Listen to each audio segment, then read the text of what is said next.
something. God moved in Spurgeon's ministry because those prayer partners were expecting something, Brother Tommy. They were expecting God to do something. And God did. If we want to see God do something in this church, we've got to expect it.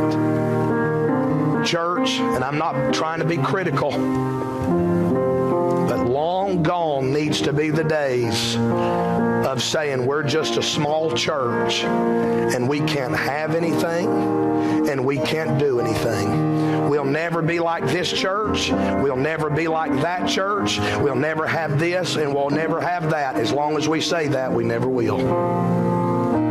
As your pastor, I have never said anything about what this church cannot have. If we expect it, one day God might make this the biggest church in town. And I don't care how the size is. I wonder how many churches in this area even has God been doing what He's been doing in our church in these days in recently.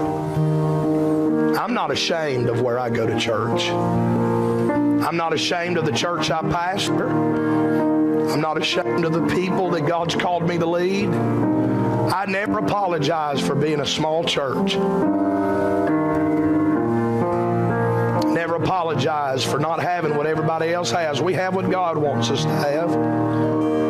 And if we would truly get on board with what God wants for us, He'd give us more. We've got to be faithful with what God's given us.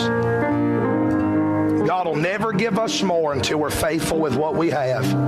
That's what Jesus said. I'm going to give. If you're only responsible for little, you'll never have much.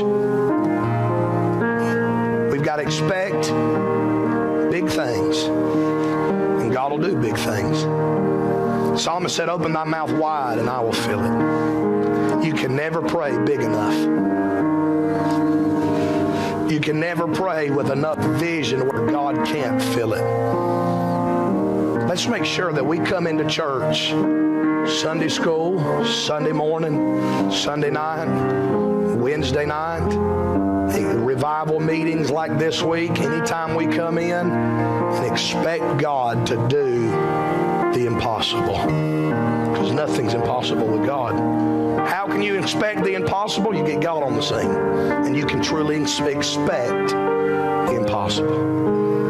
Let's expect God to do big things.